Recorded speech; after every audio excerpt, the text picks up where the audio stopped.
Absolutely.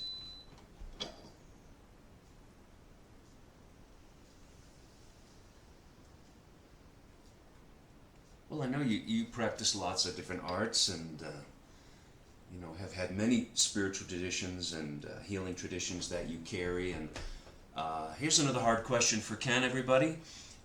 What's your favorite art? What's your favorite practice? Do you have one? Can you narrow it down? I know we talked about tea out on the veranda and poetry, but Well, some of it depends on what I feel is currently needed or the mood that I'm in.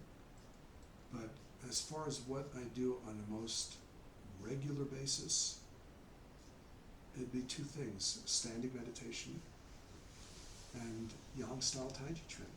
I mean, even with all the complex, beautiful, and wonderful systems that I've learned. and I know you know Chen style, and you know Chen many. style and Bakwa Zhang and Xingyi Tren, and there'll be periods of time where I'm going for the Xingyi every day, or I'm doing Chen style. I was just doing Chen style this morning. But as far as a regular, everyday practice, sort of my staple, is I would say it's the yang style. Maybe that's because of this stage of life that I'm in. I don't know. Is that the form you learned from Master William C.C. Chen? Yes, that's the one from William C.C. Chen, and I find it's the most. It's the most that is truly a moving meditation. Mm. That now you can get into a meditative state with any martial art, but something about the relaxation and flow in yang style, to me at least, maybe it wouldn't be true for another person, but it really puts me there. So I agree with T.T. Liang that it's like taking a daily trip to paradise. So I just love it, and it's so in harmony with the environment here. It's so beautiful and peaceful. So I go outside in the morning, and when I might start by doing Tai Chi, but after a few minutes, I'm not doing Tai Chi. It's, you know what I mean? Just Tai Chi is happening. Right. You're not doing. I'm not doing. I'm just being Tai Chi, and me practicing these interesting movements is no different than the birds that are singing at dawn, or the breeze that's moving through the dancing aspen leaves. They're doing their Tai Chi. Well, this is, as a human being, this is how I do my Tai Chi. Do you notice the animals come and approach you when you're doing Tai Chi? Much more likely for them to approach. Yep. And I also find that when you're doing a more specific style of Qigong, if it involves an aspect of nature, your appreciation for nature changes, but I feel that nature also recognizes you more differently. So if you're doing the deer animal frolic, you're more likely to see a deer. And the same thing with the bear.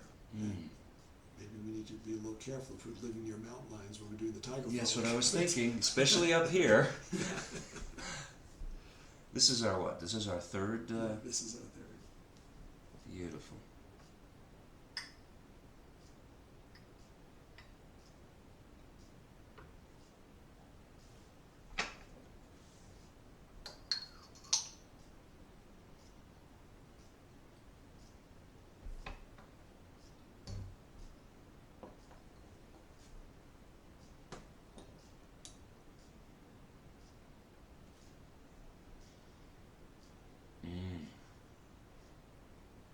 Somehow smoother now, a little more like flowing water, but still with those wonderful background aromas. Less earthy. A little bit less earthy, I agree. A little more ethereal.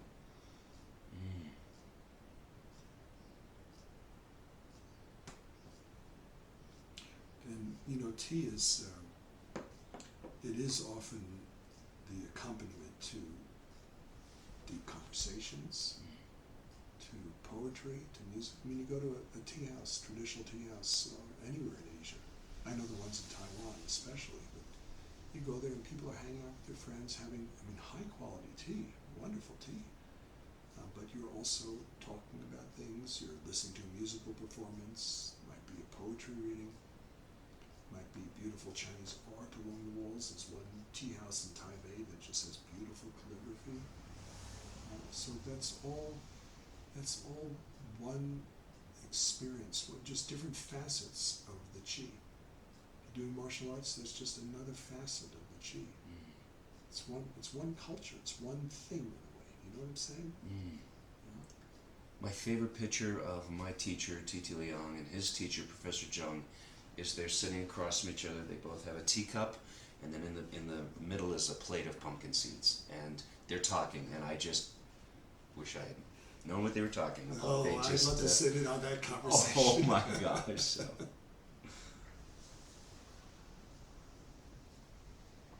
So speaking of my teacher, Master Titi Liang, I miss him every day, and when I teach the students, I usually say, any questions? And sometimes when they're shy and there's no questions, I say, I have questions ready to go. But I also have one question I regret that I never asked Master Liang. He lived to be 102. He went from, last emperor, Boxer Rebellion to the nuclear age to the whole thing. The question I would ask him, I would like to ask you, and it's a personal question, but what is your happiest memory or happiest moment? Or if I could ask Master Liang in 102 years, say, when was a point? What was a moment or a memory when you could say, I'm truly happy or truly joyous or truly centered? I'm just throwing that one at you.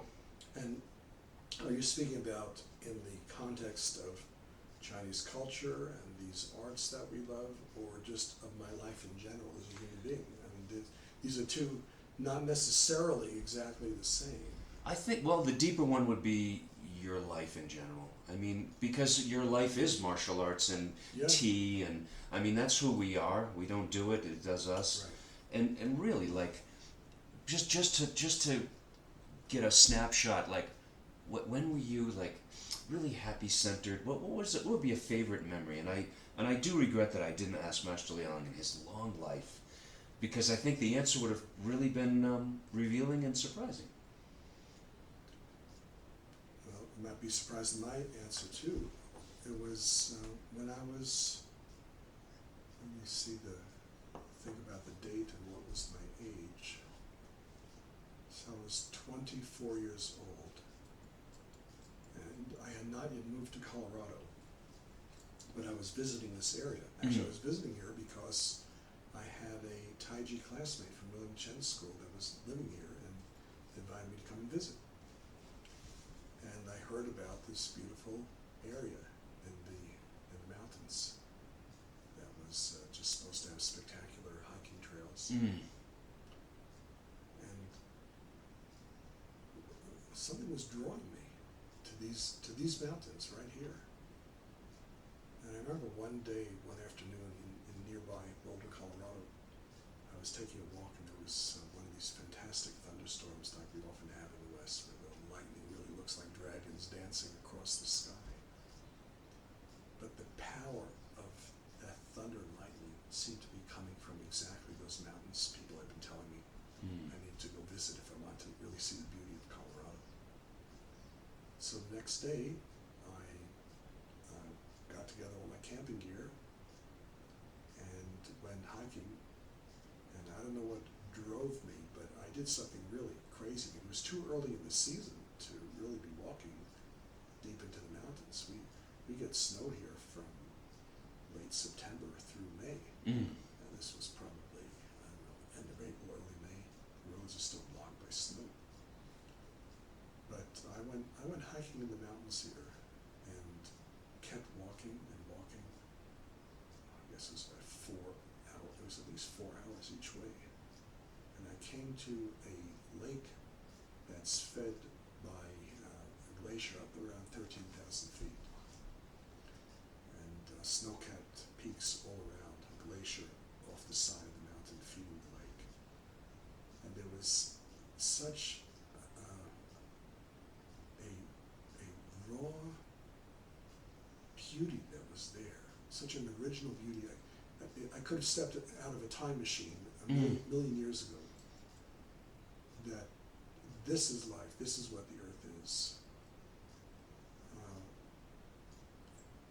I'll never forget that that image and that feeling, I simply stood there. I didn't even want to do my Taiji. Sometimes when I go to a beautiful place, I actually love to do Taiji especially, because it tunes me in a different way to the energy there. For example, there's a lake that you and I hiked around recently, not far from here, and it's a perfect, tranquil place to do your Taiji. But there I didn't even want to do that, because there was such a sense of awesome, stark beauty that I just stood there with those mountains. And, you know, is it happiness? Yes, but it's the root of happiness. It's even deeper than happiness. If I can stay in touch with that place in myself, to the extent I can stay in touch, and nobody can stay in touch with that all the time, it's just not possible. I don't think the Buddha could even have stayed there all the time. But to the extent that I could be in that place, then you're beyond the pairs of opposites, beyond yin and yang, happiness and sorrow. The whole idea, you know, it's funny, my mind goes there as the happiest time, but it's not happy and it's not sad. It's something beyond both. So perhaps you could say that was one of my most divine experiences. It's beautiful. I mean, and, you know, happiness is kind of the term we use. One time I heard indifference is bliss, you know, but yeah, it sounds like you were standing on the edge of yin and yang. Wow, that's beautiful.